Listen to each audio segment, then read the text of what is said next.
ಶಾಸ್ತ್ರೇ ಶ್ವಿಯಾನೇವ ಸುನಿಶ್ಚಿತೋ ನೃಣಾಂ ಕ್ಷೇಮಸ್ಯ ಸಮ್ಯಗ್ ವಿಮೃಶೇಷು ಹೇತುಃ ಅಸಂಗ ಆತ್ಮವ್ಯತಿರಿಕ್ತ ವಸ್ತುನಿ ದೃಢ ರತಿರ್ಬ್ರಹ್ಮಣಿ ನಿರ್ಗುಣೇ ಚ ಯಾ.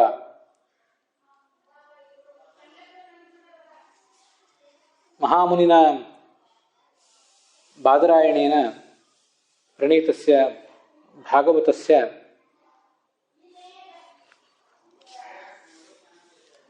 ಸಾರಸಂಗ್ರಹ ರೂಪಸ್ಯ ಭಾಗವತ ಸಾರೋದ್ಧಾರಸ್ಯ ಅವಧೂತ ಶಿರೋಮಣಿನ ವಿಷ್ಣುತೀರ್ಥೇನ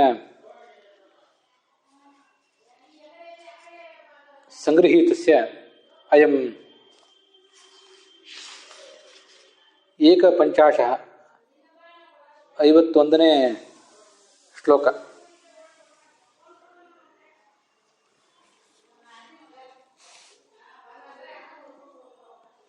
ಪೂರ್ವ ಶ್ಲೋಕಾನಾಂ ಅನುವಾದಂ ಪುನರಪಿ ಶ್ರುತ್ವ ವಿಷಯಂ ಚ ಸ್ಮೃತ್ವ ಅದ್ಯತನಂ ಇಮಂ ಶ್ಲೋಕಂ ವಯಂ ಪರಾಮೃಶಾಮ ತಾವತ್.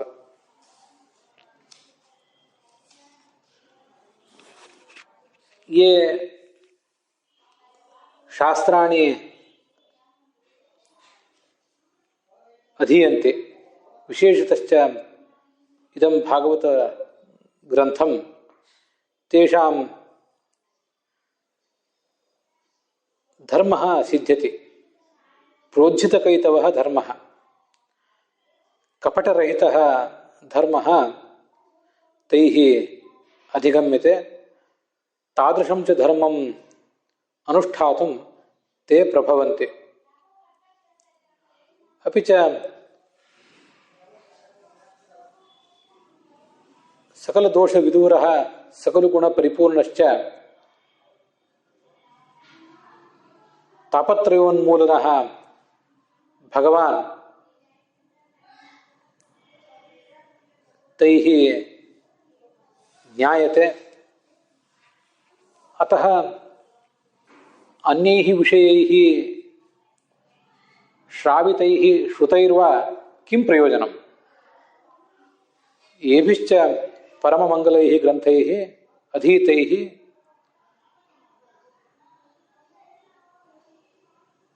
ಸಾಧಕಾಃ ಭಗವಂತಂ ಹೃದಯ ಅವರೋದ್ಧುಂ ಪ್ರಭವಂತೆ. ಹೃದಯ ಚ ತಮೇವ ಭಗವಂತಂ ಅವರುದ್ಧ್ಯ ತತ್ಪದಾರವಿಂದಯೋಃ ಮನಃ ನಿವೇಶ್ಯ ತೇ ಯಮಂ ಪಾಶಭೃತಃ ತದ್ಭಟಾಂಶ್ಚ ಸ್ವಪ್ನೇಪಿ ನೈವ ಪಶ್ಯಂತಿ. ಅಯಮೇಷಾಂ ಮಹಾನ್ ಲಾಭಃ ಇತಿ ಭಾಗವತ ಶ್ರವಣೆ ಪ್ರವಚನೆ ಚ ರುಚಿಮುತ್ಪಾದಯಿತುಂ ಸ್ವಯಂ ಮಹಾಮುನಿರೇವ ತಸ್ಯ ಗ್ರಂಥಸ್ಯ ಪ್ರಯೋಜನಂ ಅಧಿಕಾರಿಣಶ್ಚ ಅಸ್ಮಾನ್ ಪ್ರದರ್ಶಯಾಮಾಸ.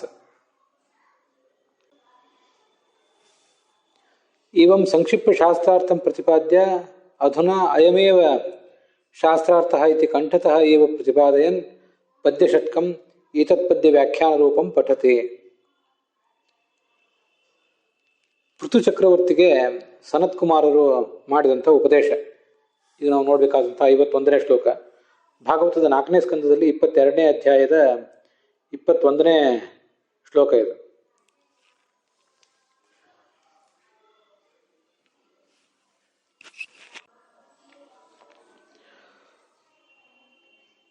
ತದಹಂ ಕೃತವಿಸ್ರಂಭಃ ಸುಹೃದೋತ್ರ ತಪಸ್ವಿನಾಂ ಸಂಪೃಚ್ಛೇ ಭವ ಏತಸ್ಮಿನ್ ಕ್ಷೇಮಃ ಕೇನಾಂಜಸಾ ಭವೇತ್.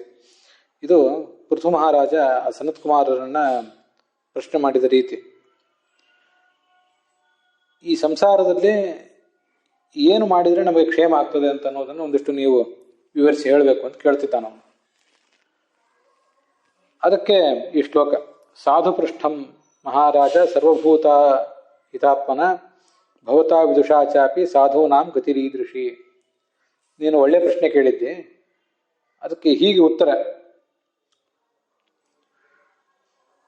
ಭಗವಂತನ ಗುಣಗಳನ್ನ, ಅವನ ನಾಮಗಳನ್ನ ನಾವು ಕೇಳಬೇಕು ಅಂತ ಆಸಕ್ತಿ ತೋರಿಸಿದ್ರೆ ವಿಷಯದ ಕಡೆಗೆ ಹರಿತಾ ಇರುವಂತಹ ನಮ್ಮ ಮನಸ್ಸು ಸ್ವಚ್ಛ ಆಗ್ತದೆ. ಮತ್ತೆ ಪಾಪಗಳು ಅನ್ನುವಂಥ ಮಲ ದೂರ ಆಗ್ತವೆ. ವಿಷಯಗಳಲ್ಲಿ ವೈರಾಗ್ಯ, ಭಗವಂತನಲ್ಲಿ ಭಕ್ತಿ, ಹೆಚ್ಚಿನ ಭಕ್ತಿ ಲಭ್ಯ ಆಗ್ತದೆ. ಶಾಸ್ತ್ರಗಳನ್ನು ಚೆನ್ನಾಗಿ ವಿಚಾರ ಮಾಡಿದರೆ ನಮಗೆ ಮೋಕ್ಷಕ್ಕೆ ಸಾಧನವಾದದ್ದು ಇವೆರಡೇ. ಒಂದು, ಆತ್ಮವ್ಯತಿರಿಕ್ತ ವಸ್ತುನೇ, ಪರಮಾತ್ಮನಿಗಿಂತ ಭಿನ್ನವಾದ ವಸ್ತುಗಳಲ್ಲಿ ವೈರಾಗ್ಯ, ಮತ್ತೆ ಭಗವಂತನಲ್ಲೇ ನಿರ್ಗುಣನಾದಂತಹ ಭಗವಂತನಲ್ಲೇ, ಗುಣತ್ರಯ ರಹಿತನಾದ ಭಗವಂತನಲ್ಲೇ ದೃಢವಾದ ಭಕ್ತಿ.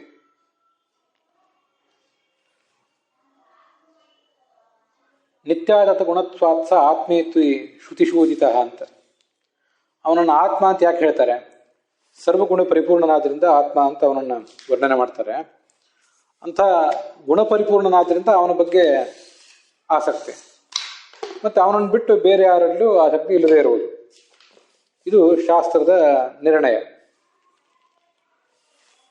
ನಿರ್ಗುಣೇಚಯ, ನಿರ್ಗುಣನಾದ ಭಗವಂತ, ಗುಣತ್ರಯ ರಹಿತನಾದವನು ಈ ಜಗತ್ತಿನಲ್ಲಿ ಅವನೊಬ್ಬನೇ. ಲಕ್ಷ್ಮೀದೇವಿಯು ಕೂಡ ಸಗುಣಳು ಅಂತ ಕರೆಸ್ಕೋತಾಳೆ. ವಸ್ತುತಃ ಅವಳ ವ್ಯಕ್ತಿತ್ವದಲ್ಲಿ ಗುಣಗಳಿಗೆ ಪ್ರವೇಶ ಇಲ್ಲ. ಸತ್ವ ರಜಸ್ ತಮಸ್ ಅನ್ನುವಂಥ 3 ಗುಣಗಳಿಗೆ ಅವಳಲ್ಲಿ ಪ್ರವೇಶ ಇಲ್ಲ. ಆದರೆ ಗುಣಗಳಿಗೆ ಅವಳು ಅಭಿಮಾನಿನಿ ಮಾತ್ರ. ಪ್ರಕೃತಿಗೆ ಅಭಿಮಾನಿನಿ ಆದ್ದರಿಂದ ಪ್ರಕೃತಿಯ ಭಾಗಗಳೇ ಆದಂತಹ ಈ ಗುಣಗಳಿಗೆ ಅವಳು ಅಭಿಮಾನಿನಿ ಮಾತ್ರ. ಹರಿಸ್ತು ನಿರ್ಗುಣಂ ಬ್ರಹ್ಮ ಶ್ರೀರ್ ಬ್ರಹ್ಮ ಸಗುಣಂ ಸ್ಮೃತಂ ಅಂತ ಭಾಗವತ ತಾತ್ಪರ್ಯದಲ್ಲಿ ಹರಿವಂಶದ ಮಾತನ್ನು ಉದ್ಧರಿಸಿ ಹೇಳ್ತಾರೆ. ಭಗವಂತ ನಿರ್ಗುಣ ಬ್ರಹ್ಮ, ಆ ಲಕ್ಷ್ಮೀದೇವಿಯು ಕೂಡ ಸಗುಣ ಬ್ರಹ್ಮಳು ಅಂತ. ಗುಣತ್ರಯಗಳ ಬಾಧೆ ಅವಳಿಗಿಲ್ಲ, ಆದರೂ ಅವಳು ಸಗುಣಗಳಿಗೆ, ಆ ಗುಣಗಳಿಗೆ ಅಭಿಮಾನಿನಿ ಆದ್ರಿಂದ ಅವಳನ್ನು ಸಗುಣ ಬ್ರಹ್ಮ ಅಂತ ಹೇಳ್ತಾರೆ. ಆ ಸಗುಣ ಬ್ರಹ್ಮಳಾದ ಲಕ್ಷ್ಮೀದೇವಿಯಲ್ಲಿ ಮತ್ತೆ ಉಳಿದ ಯಾವ ದೇವತೆಯಲ್ಲೂ ಮತ್ತು ಗುಣತ್ರಯಗಳ ಬಾಧೆಯನ್ನು ಹೊಂದಿರುವಂತಹ ಈ ಜಡವಾದ ವಸ್ತುಗಳಲ್ಲೂ, ಆ ಗುಣತ್ರಯದ ಮೂಲಕ ಹುಟ್ಟಿರುವಂಥ ದೇಹದಲ್ಲಿ ಬದ್ಧರಾದಂಥ ಈ ಜೀವರಲ್ಲಿ ಯಾರ ಬಗ್ಗೆಯೂ ಕೂಡ ಭಗವಂತನಲ್ಲಿರುವಷ್ಟು ಆಸಕ್ತಿ ಇರಬಾರದು. ಭಗವಂತನಲ್ಲಿ ಇರಬಹುದಾದಷ್ಟು ಆಸಕ್ತಿ, ಭಕ್ತಿ ಲಕ್ಷ್ಮೀದೇವಿಯಲ್ಲೂ ಇರಬಾರದು ಅಂತ ಆ ನಿರ್ಗುಣ ಎಂಬ ಶಬ್ದ ತೋರಿಸ್ತದೆ. ಅವನು ನಿರ್ಗುಣ ಬ್ರಹ್ಮ, ಗುಣಗಳಿಗೆ ಅವನಿಗೆ ಯಾವುದೇ ಗುಣಗಳ ಬಗ್ಗೆಯೂ ಅಭಿಮಾನ ಇಲ್ಲದ್ರಿಂದ ಇವಳು ಸಗುಣ ಬ್ರಹ್ಮಳು.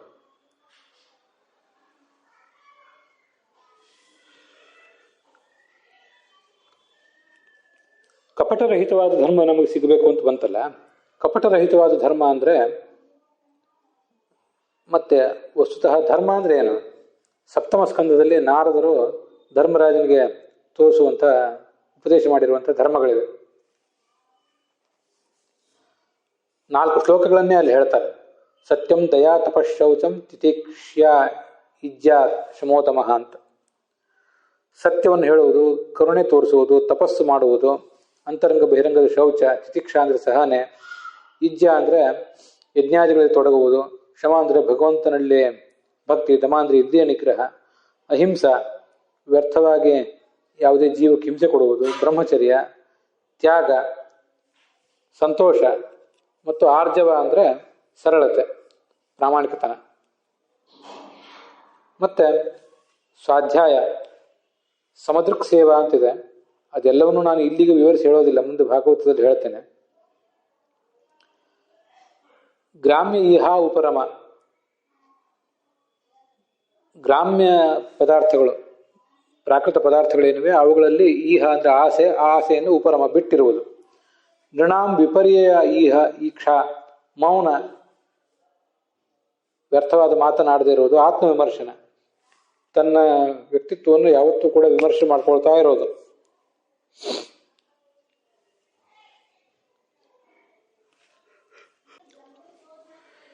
ಅನ್ನಾದ್ಯಾದ್ದೇಹೇ ಸಂವಿಭಾಗ ಅಂತಿದೆ, ಅದನ್ನು ಕೂಡ ಗಮನಿಸಬೇಕು. ನಮ್ಮಲ್ಲಿರುವ ಅನ್ನ, ವಸ್ತ್ರ ಮೊದಲಾದವುಗಳನ್ನು ಸಂವಿಭಾಗ, ಇನ್ನೊಬ್ಬರಿಗೆ ಹಂಚಿಕೊಡುವುದು. ಭೂತೇಭ್ಯಸ ಯಥಾರ್ಹತಃ ಅಂತ ಅಲ್ಲಿ ಭಾಗವತದಲ್ಲಿದೆ. ಅವರವರಿಗೆ ಎಷ್ಟೆಷ್ಟು ಬೇಕೋ, ಯಾರ್ಯಾರಿಗೆ ಏನೇನು ಅಗತ್ಯ ಇದೆಯೋ ಅದೆಲ್ಲವನ್ನು ಹಂಚುವುದು. ಅನ್ನವನ್ನು ಸ್ವೀಕಾರ ಮಾಡುವ ಅಗತ್ಯ ಯಾರಿಗಿದೆ ಅವರಿಗೆ ಅನ್ನವನ್ನೇ ಕೊಡುವುದು. ಮತ್ತೆ ಅಭಯದಾನ, ಯಾರಿಗೆ ಅಗತ್ಯ ಇದೆ ಅವರಿಗೆ ಅಭಯವನ್ನು ಕೊಡುವುದು. ವಿದ್ಯಾದಾನದ ಅಗತ್ಯ ಯಾರಿಗಿದೆ ಅವರಿಗೆ ವಿದ್ಯೆಯನ್ನಾದರೂ ಕೊಡೋದು. ಅಂತೂ ನಮ್ಮಲ್ಲಿರುವುದು ಏನನ್ನಾದರೂ ನಾವು ಇನ್ನೊಬ್ಬರಿಗೆ ಕೊಡಲಿಕ್ಕೆ ಸಾಧ್ಯ ಇದ್ದೇ ಇದೆ. ಪ್ರತಿಯೊಬ್ಬರೂ ನಾವು ಧನವನ್ನೇ ಕೊಡಬೇಕು, ದೊಡ್ಡ ದೊಡ್ಡ ಯಾಗಗಳನ್ನೇ ಮಾಡಬೇಕು ಅಂತಲ್ಲ. ಕೆಲವಾದರೂ ದಾನಗಳನ್ನು ನಮಗೆಲ್ಲರಿಗೂ ಕೂಡ ಮಾಡ್ಲಿಕ್ಕೆ ಸಾಧ್ಯ ಇದ್ದೇ ಇದೆ. ಅಂತ ಕೊಡಬಹುದಾದಂಥ ವಸ್ತು ನಮ್ಮಲ್ಲಿದ್ದೇ ಇದೆ. ಅದನ್ನ ಇಲ್ಲಿ ಹೇಳ್ತಾ ಇದ್ದಾರೆ. ಅನ್ನಾದ್ಯಾದೇಹೆ ಸಂವಿಭಾಗ ಅಂತ. ಸಂವಿಭಾಗ ಅಂದ್ರೆ ಹಂಚಿಕೊಡೋದು. ತೇಷು ಆತ್ಮದೇವತಾ ಬುದ್ಧಿ, ನಮ್ಮ ಸುತ್ತಮುತ್ತ ಇರುವಂತಹ ಪ್ರತಿಯೊಂದು ವಸ್ತುವಿನಲ್ಲಿ ನಾವು ಯಾರಿಗೆ ದಾನ ಇತ್ಯಾದಿಗಳನ್ನು ಕೊಡ್ತಾ ಇದ್ದೀವಿ ಅವರಲ್ಲಿ ಭಗವಂತ ಇದ್ದಾನೆ ಅಂತ ತಿಳ್ಕೊಳ್ಳೋದು. ಮುಂದೆ ಶ್ರವಣ, ಕೀರ್ತನ, ಸ್ಮರಣ, ಇನ್ನೊಬ್ಬರ ಸೇವೆ, ಇಜ್ಜ ಅಂತ ಮತ್ತೊಂದು ಕಡೆ ಬಂದಿದೆ. ಅದನ್ನೆಲ್ಲ ಈಗ ಇಲ್ಲಿ ವಿವರಿಸ್ಲಿಕ್ಕೆ ಹೋಗೋದಿಲ್ಲ, ಮುಂದೆ ಹೇಳ್ತಾನೆ. ಅವನತಿ, ಸಖ್ಯ, ದಾಸ್ಯ ಮತ್ತು ಆತ್ಮಸಮರ್ಪಣ. ಋಣಾಂ ಅಯಂ ಪರೋಧರ್ಮ, ಇದು ಬಹಳ ಶ್ರೇಷ್ಠವಾದ ಧರ್ಮ. ಸರ್ವೇಷಾಂ ಸಮುದಾಹೃತಃ, ಪ್ರತಿಯೊಂದು ವರ್ಣದವರಿಗೂ ಪ್ರತಿಯೊಂದು ಆಶ್ರಮದವರಿಗೂ ಸಂಬಂಧಪಟ್ಟಿರುವಂಥ ಉತ್ತಮವಾದ ಧರ್ಮ ಇದು. ಕಪಟವಿಲ್ಲದ ಧರ್ಮ ಅಂತ ಬಂದರೆ ಅಲ್ಲಿ ಇದೆಲ್ಲ ಬಂದೇ ಇದೆ. ಮತ್ತೆ ಮುಖ್ಯವಾಗಿ ಕಪಟರಹಿತವಾದ ಧರ್ಮ ಅಂತ ಅನ್ನೋದನ್ನು ನಾವು ಹೇಳುವಾಗ ಆತ್ಮವಿಮರ್ಶ ಅನ್ನುವುದು ಕಪಟರಹಿತವಾದ ಧರ್ಮವನ್ನು ಸರಿಯಾಗಿ ವ್ಯಾಖ್ಯಾನಿಸಿದೆ ಅಂತ ತಿಳ್ಕೊಳ್ಬೇಕು. ನಮಗೆ ಇನ್ನೊಬ್ಬರನ್ನು ವಿಮರ್ಶೆ ಮಾಡಲಿಕ್ಕೆ, ಇನ್ನೊಬ್ಬರನ್ನು ಟೀಕೆ ಮಾಡಲಿಕ್ಕೆ ಬುದ್ಧಿ ಎಷ್ಟು ಸಂಚಾರ ಮಾಡ್ತದ ಅಷ್ಟು ನಮ್ಮ ಮನಸ್ಸು ಸಂಚಾರ ಮಾಡೋದಿಲ್ಲ. ನಮ್ಮ ತಪ್ಪುಗಳನ್ನು ನಮ್ಮ ಮನಸ್ಸು ಕಾಣೋದಿಲ್ಲ. ಅದಕ್ಕೆ ಆತ್ಮವಿಮರ್ಶೆ ಅಂತ ಹೇಳಿದ್ ಬಹಳ ಮುಖ್ಯ. ಆತ್ಮನಃ ಪ್ರತಿಕೂಲಾನಿ ಪರಸ್ಯಾಪಿ ನ ಸಾಧಯೇತ್. ಯಾವುದನ್ನ ಇನ್ನೊಬ್ಬರು ನಮಗೆ ಮಾಡಿದರೆ ಅದು ನಮಗೆ ನೋವು ಕೊಡ್ತದೋ ದೈಹಿಕವಾಗಿ ಅಥವಾ ಮಾನಸಿಕವಾಗಿ, ಅದನ್ನು ನಾವು ಮತ್ತೊಬ್ಬರಿಗೆ ಯಾವತ್ತೂ ಕೂಡ ಮಾಡಬಾರದು ಅಂತ ಅದರ ತಾತ್ಪರ್ಯ. ಆತ್ಮವಿಮರ್ಶೆ ಒಂದು ಮಾಡಿಬಿಟ್ರೆ ಕಪಟರಹಿತವಾದ ಧರ್ಮ ನಮಗೆ ಸಿದ್ಧ ಆದಂತೆನೆ. ಮತ್ತೆ ಏಕಾದಶ ಸ್ಕಂದದಲ್ಲಿ 3ನೇ ಅಧ್ಯಾಯ ಅಲ್ಲಿ 24ನೇ ಶ್ಲೋಕದಿಂದ 34ನೇ ಶ್ಲೋಕದವರೆಗೆ ಪ್ರಬುದ್ಧ ಅನ್ನುವಂಥ ಮುನಿ ವಿದೇಹರಾಜನಿಗೆ 10 ಶ್ಲೋಕಗಳಲ್ಲಿ ಭಾಗವತ ಧರ್ಮವನ್ನು ಉಪದೇಶಿಸ್ತಾನೆ. ಅಲ್ಲೂ ಕೂಡ ನಾವು ಇದನ್ನೆಲ್ಲ ನೋಡ್ಲಿಕ್ಕೆ ಸಾಧ್ಯ ಇದೆ.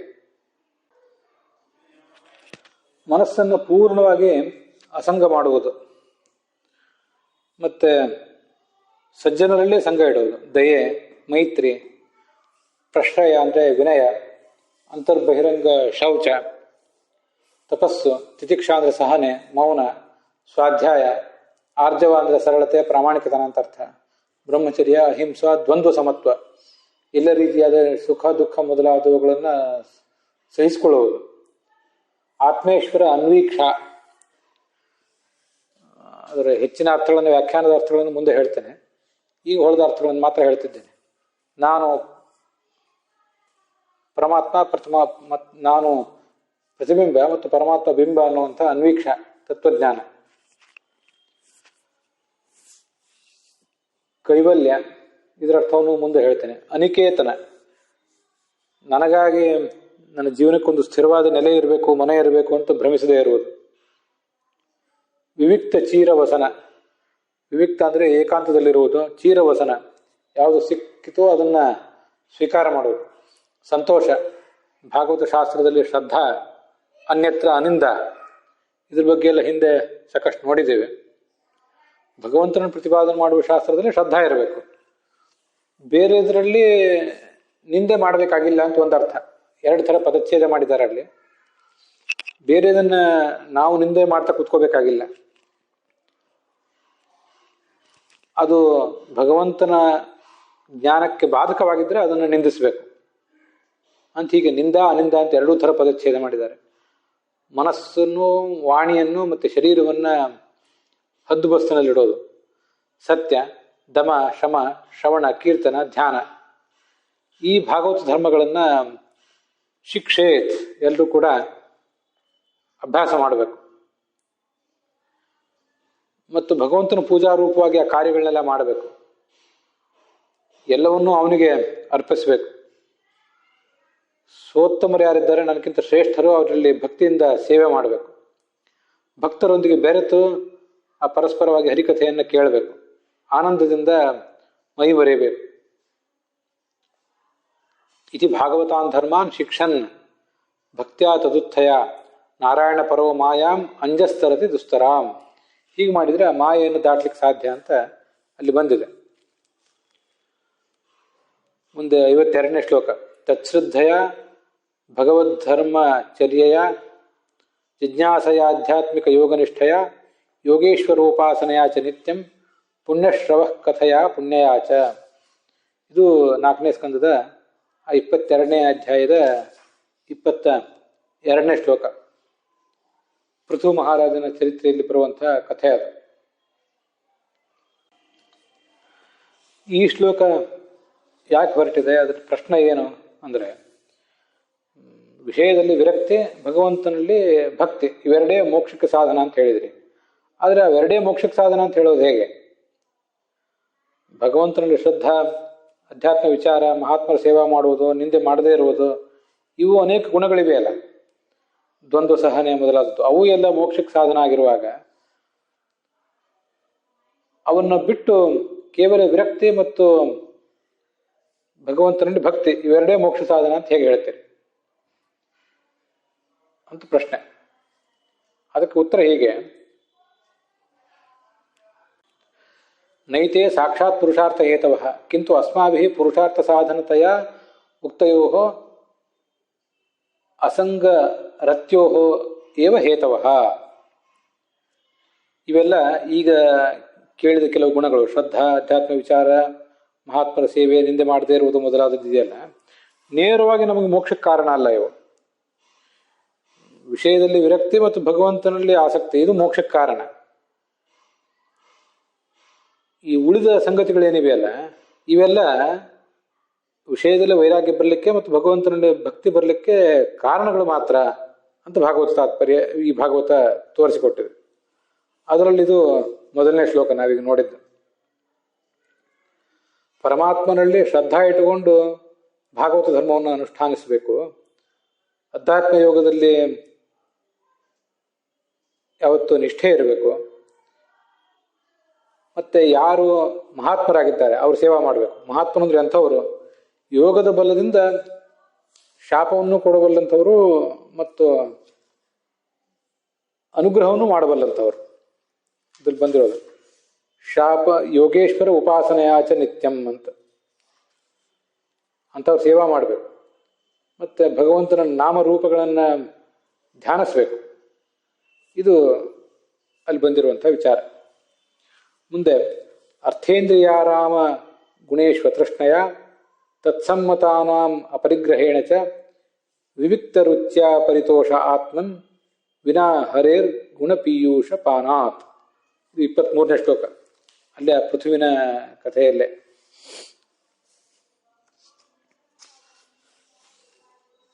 ಲೌಕಿಕ ವಿಷಯಗಳಲ್ಲಿ ವೈರಾಗ್ಯ ಇರಬೇಕು, ಭಗವಂತನಲ್ಲಿ ಭಕ್ತಿ ಇರಬೇಕು.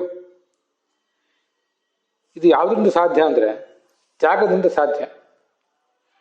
ವಿಷಯವನ್ನು ಮತ್ತೆ ಮತ್ತೆ ಅನುಭವಿಸ್ತಾನೆ ಕೂತಿದ್ರೆ ವೈರಾಗ್ಯವೂ ಬರೋದಿಲ್ಲ, ಭಕ್ತಿಯೂ ಬರೋದಿಲ್ಲ. ಪ್ರಯತ್ನಪೂರ್ವಕವಾಗಿ ಹಠದಿಂದ ಆದರೂ ಆ ಭೋಗದ ಆಸಕ್ತಿಯನ್ನು ಮನುಷ್ಯ ನಿಯಂತ್ರಿಸ್ಕೊಳ್ಬೇಕು.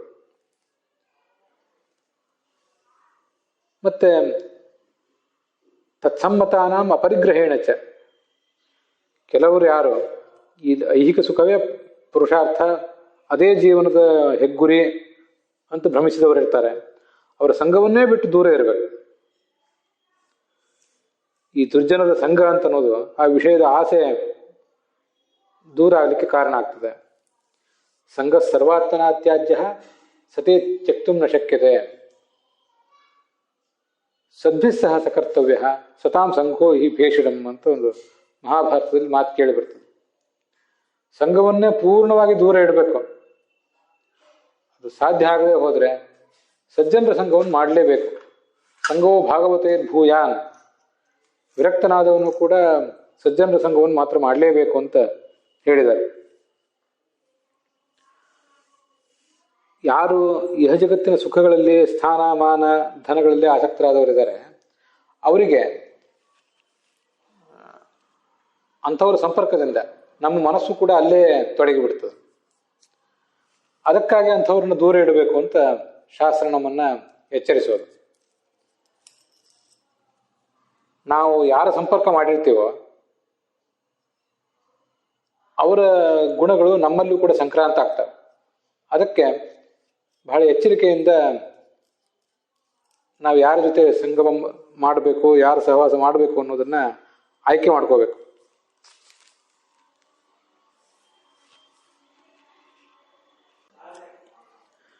ಭಗವಂತನಲ್ಲೇ ಮನಸ್ಸು ನೆಲೆ ಕಾಣಬೇಕು ಮತ್ತು ಬೇರೆ ಕಡೆ ವೈರಾಗ್ಯ ಬರಬೇಕು ಅಂದರೆ ಮತ್ತೆರಡು ಸಂಗತಿಗಳಿವೆ. ಒಂದು, ನಾವು ಏಕಾಂತದಲ್ಲಿರಬೇಕು ಅನ್ನುವಂಥ ಬಯಕೆ ಮತ್ತು ಪ್ರಯತ್ನ. ಏಕಾಂತವನ್ನು ಸಾಧಿಸ್ಕೋಬೇಕು ಮನುಷ್ಯ. ಇವತ್ತಿನ ಕಾಲದಲ್ಲಿ ನಮ್ಮ ಮನಸ್ಸು ಪ್ರಕ್ಷುಬ್ಧ ಆಗ್ಲಿಕ್ಕೆ ಬೇಕಾದಂಥ ಎಲ್ಲ ರೀತಿಯಾದ ಜಡ ವಸ್ತುಗಳು ಮತ್ತು ಚೇತನ ವಸ್ತುಗಳು ನಮ್ಮ ಸುತ್ತಲೂ ನೆರೆದಿವೆ. ಅವು ನಮ್ಮನ್ನ ಎಡಬಿಡದೆ ಕಾಡ್ತಾ ಇವೆ. ಹಾಗಿರುವಾಗ ಏಕಾಂತ ವಾಸದ ಮೂಲಕ ಈ ವಿಷಯದ ವೈರಾಗ್ಯವನ್ನು ನಾವು ಸಂಪಾದನೆ ಮಾಡಬಹುದು. ಮತ್ತೊಂದು, ಭಗವಂತನ ನಾಮ ಮತ್ತು ಗುಣಗಳನ್ನ ಕೇಳಬೇಕು ಅನ್ನುವಂಥ ಒಂದು ಪ್ರವೃತ್ತಿ ಏನಿದೆಯಲ್ಲ, ಕೇಳಬೇಕು ಅನ್ನುವಂಥ ಒಂದು ಅವಕಾಶ, ಆ ಅವಕಾಶ ತಪ್ಪಿದಾಗ ಮನುಷ್ಯನಿಗೆ ದುಃಖ ಆಗಬೇಕು, ಅತೃಪ್ತಿ ಆಗಬೇಕು. ಅವಕಾಶ ಸಿಕ್ಕಾಗ ಸಂತೋಷ ಆಗ್ತದೆ ಸಹಜವಾಗಿ. ನಮಗೆ ಶ್ರವಣ ಮಾಡ್ಲಿಕ್ಕೆ ಆಗ್ತಿಲ್ಲ, ಮನನ ಮಾಡ್ಲಿಕ್ಕೆ ಆಗ್ತಿಲ್ಲ, ಧ್ಯಾನ ಮಾಡ್ಲಿಕ್ಕೆ ಆಗ್ತಿಲ್ಲ ಅಂತ ದುಃಖ ಆಗಬೇಕು, ಅತೃಪ್ತಿ ಆಗಬೇಕು. ಹಾಗಾದಾಗ ವೈರಾಗ್ಯ ಬರ್ಲಿಕ್ಕೆ ಸಾಧ್ಯ ಮತ್ತು ಭಗವಂತನಲ್ಲಿ ಭಕ್ತಿ ನೆಲೆ ಕಾಣ್ಲಿಕ್ಕೆ ಸಾಧ್ಯ ಅಂತ ಅದರ ತಾತ್ಪರ್ಯ.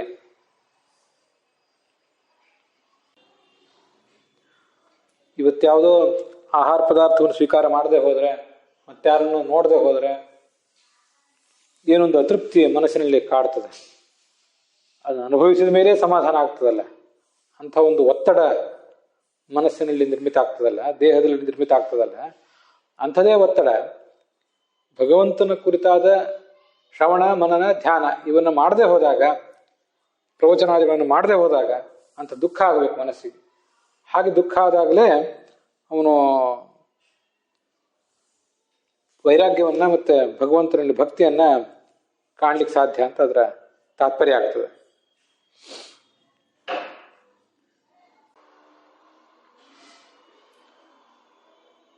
ಅದರಿಂದ ಮತ್ತಷ್ಟು ಶ್ರವಣ ಮಾಡಿ ಮನನ ಮಾಡಿ ಮನಸ್ಸಿಗೆ ವೈರಾಗ್ಯವನ್ನ ಬೋಧಿಸ್ಬೇಕಷ್ಟೆ. ಇಲ್ಲದೆ ಹೋದ್ರೆ ಅಂಥ ವೈರಾಗ್ಯ ಅದಕ್ಕೆ ಸುಲಭವಾಗಿ ಬರೋದಿಲ್ಲ ಮನಸ್ಸಿಗೆ.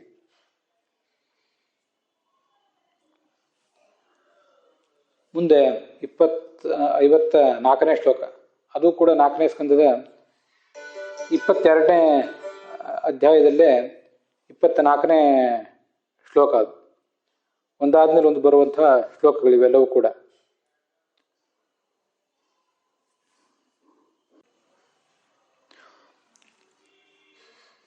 ಅಹಿಂಸೆಯ ಪಾರಮಹಂಸಚರ್ಯಯ ಸ್ಮೃತ್ಯ ಮುಕುಂದಾಚರಿತಾಗ್ರ್ಯ ಸೀಧುನ ಯಮೈಹಿ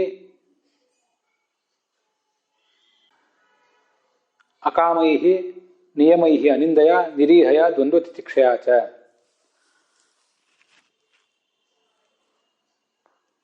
ಅಹಿಂಸೆಯ, ಯಾವ ಪ್ರಾಣಿಗಳಿಗೂ ಕೂಡ ಹಿಂಸೆಯನ್ನು ಯಾವತ್ತೂ ಮಾಡಬಾರದು, ಕೀಡು ಬಗೆಯಬಾರದು ಅಂತ ಅರ್ಥ. ಮತ್ತೆ ಪಾರಮಹಂಸಚರ್ಯ, ಪರಮಹಂಸರಾದವರು, ಶ್ರೇಷ್ಠ ತರಗತಿಯ ಸಾಧಕರು, ಸನ್ಯಾಸಿಗಳು ಮೊದಲಾದವರು ಏನೋ ಒಂದು ಇಂದ್ರಿಯ ನಿಗ್ರಹವನ್ನು ಸಾಧಿಸಿಕೊಂಡಿರ್ತಾರೆ, ಅದರಲ್ಲಿ ಒಂದು ಭಾಗವನ್ನಾದರೂ ನಾವು ಅನುಸರಿಸಲಿಕ್ಕೆ ಪ್ರಯತ್ನ ಪಡಬೇಕು. ಜನನ ಮರಣ ಇವತ್ತಾವತ್ತು ತಪ್ಪಿದ್ದಲ್ಲ ಅನ್ನುವಂಥ ಎಚ್ಚರ ಇರಬೇಕು ಅಂತ.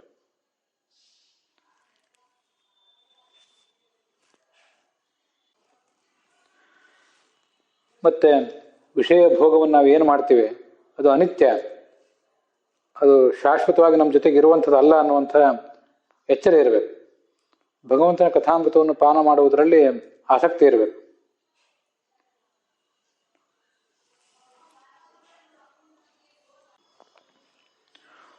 ಹನ್ನೆರಡು ರೀತಿಯಾದಂತಹ ನಿಯಮಗಳನ್ನು ಅನುಸರಿಸಬೇಕು. 12 ರೀತಿಯಾದ ಯಮಗಳು ಮತ್ತು 12 ರೀತಿಯ ನಿಯಮಗಳು, ಇವನ್ನೆಲ್ಲವನ್ನು ನಿತ್ಯ ಅನುಸರಿಸಬೇಕು. ಉತ್ತಮರನ್ನ ನಿಂದಿಸುವ ಕಾರ್ಯದಿಂದ ದೂರ ಇರಬೇಕು. ಏನು ಭಗವಂತನ ಕೃಪೆಯಿಂದ ಬಂದಿದೆ ಅದನ್ನು ಅನುಭವಿಸ್ಲಿಕ್ಕೆ ಸಿದ್ಧನಾಗಬೇಕು. ಮತ್ತು ಜೀವನದ ಏಳು ಬೀಳುಗಳನ್ನು ಯಾವತ್ತೂ ಕೂಡ ಸಹಿಸ್ಕೊಳ್ಬೇಕು. ಇದರಿಂದ ವೈರಾಗ್ಯ ಬರಲಿಕ್ಕೆ ಸಾಧ್ಯ ಅಂತ ತಾತ್ಪರ್ಯ.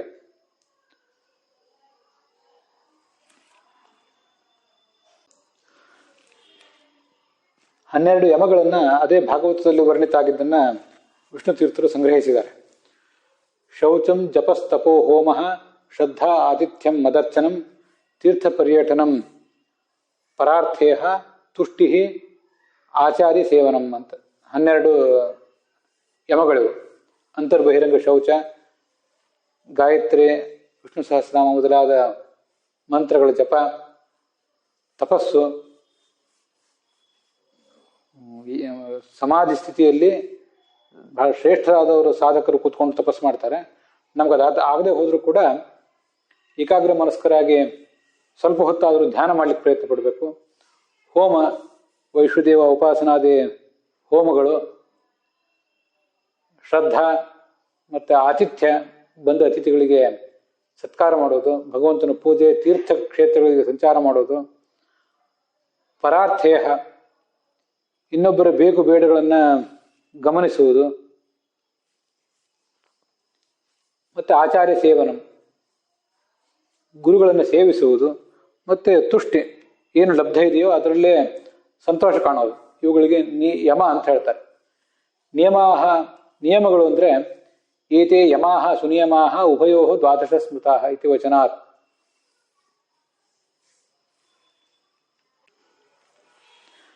ಯಮ, ನಿಯಮ, ಆಸನ, ಪರಿಗ್ರಹ ಅಂತ ಹೀಗೆಲ್ಲ ತಂತ್ರಸಾರದಲ್ಲೂ ಕೂಡ ಯಮ ನಿಯಮಾದಿಗಳನ್ನು ವರ್ಣನೆ ಮಾಡಿದ್ದಾರೆ. ಅಂಥವುಗಳನ್ನು ಹತೋಟಿಯಲ್ಲಿಟ್ಕೋ, ಅಂಥವುಗಳನ್ನು ಆಚರಿಸಬೇಕು ಅಂತ ಹೀಗೆ ಅರ್ಥ ಮಾಡ್ಬೋದು. ಹೀಗೆ ತಂತ್ರಸಾರದಲ್ಲಿ ಬಂದದ್ದಾಗಲಿ ಅಥವಾ ಭಾಗವತದಲ್ಲಿ ಬಂದದ್ದಾಗಲಿ ಏನು ನಿಯಮಗಳಿವೆ ಆ ನಿಯಮಗಳನ್ನು ಕೂಡ ಅನುಸರಿಸಬೇಕು. ಹೀಗೆ ಮಾಡಿದ್ದಾದರೆ ವೈರಾಗ್ಯ ಸಾಧ್ಯ ಮತ್ತು ಭಗವಂತನಲ್ಲಿ ಭಕ್ತಿಯೂ ಕೂಡ ಸಾಧ್ಯ ಅಂತ ಅದರ ಅರ್ಥ. ಅದು ನಿಯಮ ಮತ್ತು ಯಮ ಅವುಗಳ ಬಗ್ಗೆ ವಿಶೇಷ ವಿವರಣವನ್ನು ಮುಂದೆ ಭಾಗವತದಲ್ಲೇ ಹೇಳ್ತೇನೆ. ಭಾಗವತದ ವಿಸ್ತೃತ ಪ್ರವಚನ ನಡೆದಾಗ ಅಲ್ಲೇ ಅದನ್ನು ನೋಡೋಣ. ಹರೇರ್ ಮುಹುಸ್ತತ್ಕರಣ ಪೂರಯ ಗುಣಾಭಿಧಾನೇನ ವಿಜೃಂಭಮಾಣಯ ಭಕ್ತ್ಯಾ ಹ್ಯಸಂಗಃ ಸದಸತ್ಪರಾತ್ಮನೆ ಸ್ಯಾನ್ನಿರ್ಗುಣೆ ಬ್ರಹ್ಮಣಿ ಚಾಂಜಸಾ ರತಿ.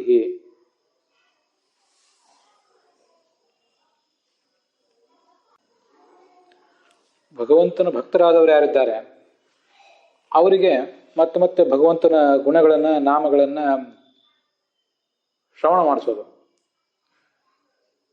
ಇದರಿಂದಲೂ ಕೂಡ ವೈರಾಗ್ಯ ಸಾಧ್ಯ. ಅದಲ್ಲದೆ ಹೋದಾಗ ನಾವಾದರೂ ಏಕಾಂತದಲ್ಲಿ ಕೂತ್ಕೊಂಡಾದರೂ ಆ ಭಗವಂತನ ಗುಣ, ನಾಮ, ಕರ್ಮಗಳನ್ನು ಕೀರ್ತಿಸಬೇಕು. ಹೀಗೆ ಇದೆಲ್ಲವೂ ಭಗವಂತನೇ ಹೇಳಿದಂಥ ಭಾಗವತ ಧರ್ಮದ ಅನುಷ್ಠಾನ. ಅದರಿಂದ ಭಕ್ತಿ ಹೆಚ್ಚಾಗ್ತದೆ, ವೈರಾಗ್ಯನೂ ಸಾಧ್ಯ ಆಗ್ತದೆ. ಭಕ್ತ್ಯಾ ಹ್ಯಸಂಗಃ ಸತಸತ್ಪರಾತ್ಮನೆ. ಈ ಜಗತ್ತೆಲ್ಲವೂ ಕಾರ್ಯ, ಇದಕ್ಕೆ ಕಾರಣವಾದ್ದು ಪ್ರಕೃತಿ. ಅದರಲ್ಲಿ ಎಲ್ಲ ಕಡೆನೂ ಕೂಡ ಭಗವಂತ ಅಂತರ್ಯಾಮಿಯಾಗಿದ್ದಾನೆ, ಅವನು ನಿರ್ಗುಣ. ಅಂಥ ಪರಮಾತ್ಮನಲ್ಲಿ ಭಕ್ತಿಯೂ ಕೂಡ ಸಾಧ್ಯ ಆಗ್ತದೆ ಅಂತ ಅದರ ಅಭಿಪ್ರಾಯ. ಮುಂದೆ ಈ ಪ್ರಕರಣದ ಕೊನೆಯ ಶ್ಲೋಕ, ಅದು ಸಂಕ್ಷಿಪ್ತ ವಾಕ್ಯಾರ್ಥ ಪ್ರಕರಣದ ಕೊನೆಯ ಶ್ಲೋಕ. ಯದಾ ರತಿರ್ಬ್ರಹ್ಮಣಿ ನೈಷ್ಠಿಕೀ ಪುಮಾನ್ ಆಚಾರ್ಯವಾನ್ ಜ್ಞಾನ ವಿರಾಗರಂಹಸ ದಹತ್ಯಬೀಜಂ ಹೃದಯಂ ಜೀವಕೋಶಂ ಪಂಚಾತ್ಮಕಂ ಯೋನಿಮಿವೋತ್ಥಿತೋಗ್ನಿ.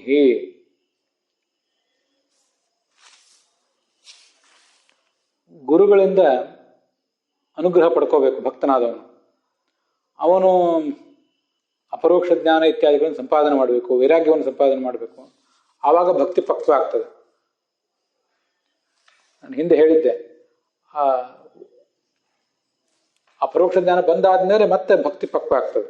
ಈಗಿರುವ ಭಕ್ತಿ ಅಪಕ್ವವಾದದ್ದೇ.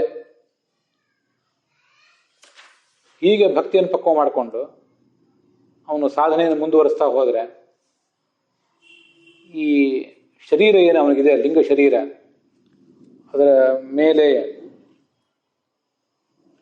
ಅನಿರುದ್ಧ ಶರೀರ, ಅದರ ಮೇಲೆ ಭೌತ ಶರೀರ, ಆ ಭೌತ ಶರೀರವನ್ನು ಕಳ್ಕೊತಾನೆ, ಅನಿರುದ್ಧ ಶರೀರವನ್ನು ಕಳ್ಕೊತಾನೆ, ಮತ್ತೆ ಲಿಂಗ ದೇಹವನ್ನು ಅವನು ಕಳ್ಕೊತಾನೆ. ಕಟ್ಟಿಗೆಯಿಂದ ಹುಟ್ಟುವಂತಹ ಅಗ್ನಿ ಆ ಕಟ್ಟಿಗೆಯನ್ನೇ ಸುಟ್ಟಾಕ್ತದೆ. ಆವಾಗ ಈ ಜೀವನವೂ ಸುಟ್ಟು ಹೋಗೋದಿಲ್ಲ ಅನ್ನುವಂಥ ಒಂದು ಪ್ರಶ್ನೆ ನಾವು ಬರಬಹುದು. ಯಾಕೆಂದ್ರೆ ಈ ಅಪರೋಕ್ಷ ಜ್ಞಾನ ಅನ್ನೋದು ಜೀವನ ಸ್ವರೂಪಭೂತವಾದದ್ದೇ. ಕೊನೆಗೆ ಆ ಕಟ್ಟಿಗೆ ಎಲ್ಲ ಸುಟ್ಟು ಬೂದಿ ಆದ ಮೇಲೆ ಅಗ್ನಿ ತಾನಾಗೆ ಶಾಂತ ಆಗಿ ಹೋಗ್ತದಲ್ಲ, ಹಾಗೇನೆ ಜೀವನೂ ಸುಟ್ಟು ಹೋಗ್ತಾನೇನೋ. ಜೀವ ಅಂದ್ರೆ ಆತ್ಮ, ಆತ್ಮ ಅಂದ್ರೆ ಸಾಕ್ಷಿ, ಸಾಕ್ಷಿ ಸ್ವರೂಪವಾದದ್ದೇ ಆ ಜ್ಞಾನ. ಆದ್ರಿಂದ ಬೆಂಕಿ ಅಂತ ಉದಾಹರಣೆ ಕೊಟ್ಟದ್ದಾದ್ರೆ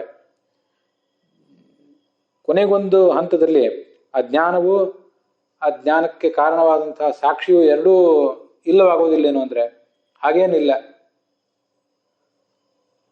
ಅದು ಪರಮಾತ್ಮನ ವ್ಯವಸ್ಥೆ, ಪರಮಾತ್ಮನ ಅನುಗ್ರಹದಿಂದ ಆ ಲಿಂಗ ಶರೀರದ ಆವರಣ ಏನಿದೆ, ಅನಿರುದ್ಧ ಶರೀರ ಮತ್ತೆ ಬಾಹ್ಯ ಶರೀರ ಮೊದಲಾದದ್ದು, ಅವುಗಳನ್ನು ಮಾತ್ರ ಅವನು ಕಳ್ಕೊತಾನೆ ಹೊರತು ತನ್ನ ಸ್ವರೂಪವನ್ನು ಅವನು ಕಳ್ಕೊಳ್ಳೋದಿಲ್ಲ.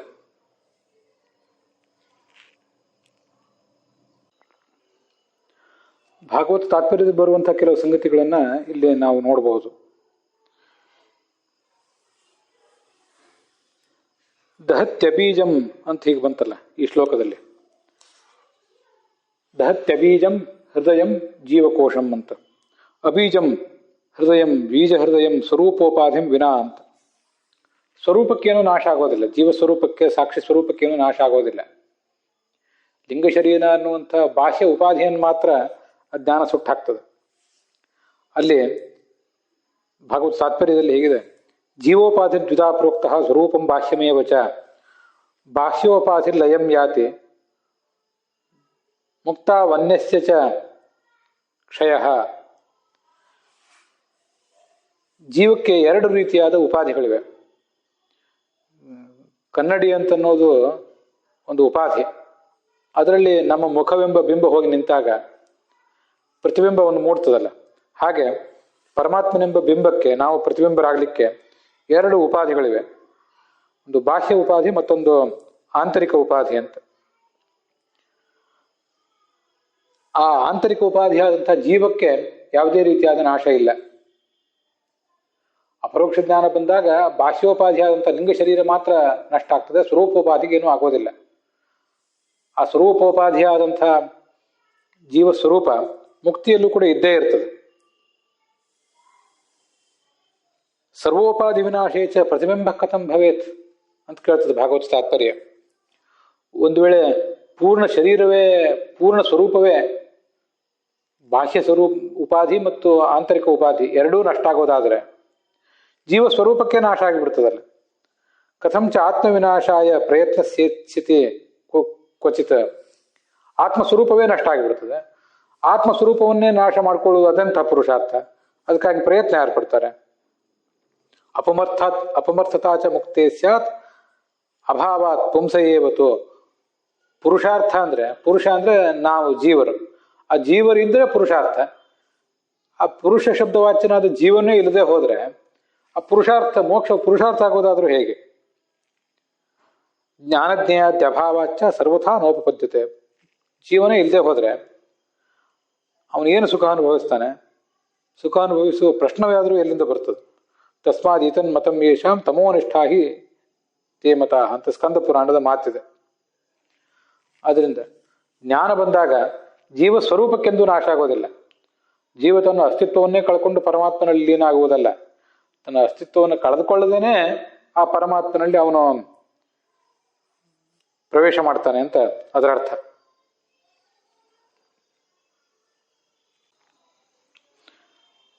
ಆ ಪರೋಕ್ಷ ಜ್ಞಾನ ಬಂದಾಗಲೂ ಕೂಡ ಶರೀರ ಲಿಂಗ ಶರೀರ ಪೂರ್ಣವಾಗಿ ಸುಟ್ಟು ಹೋಗೋದಿಲ್ಲ, ಅದು ಪೂರ್ಣವಾಗಿ ತೊಲಗಿ ಹೋಗುವುದು ವಿರಜಾ ಸ್ನಾನದಿಂದಲೇ. ಸ ಸಂಪ್ರಾಪ್ನೋತಿ ವಿರಜಾ ನದೀಂ ತತ್ ಸುಕೃತ ದುಷ್ಕೃತೆ ವಿಧೂನುತೆ ಅಂತ ಹೀಗೆ ಒಂದು ವೇದವಾಕ್ಯನೇ ಇದೆ. ಆ ವೇದವಾಕ್ಯಕ್ಕನುಸಾರವಾಗಿ ಪೂರ್ಣವಾಗಿ ಆ ಲಿಂಗ ಶರೀರ ಹೋಗುವುದು ಆ ವಿರಜಾ ನದಿಯಲ್ಲಿ ಸ್ನಾನ ಮಾಡಿದಾಗಲೇ. ಪ್ರಾರಬ್ಧ ಕರ್ಮ ಶೇಷಸ್ತು ವಿರಜಾತರಣಾವಧಿ.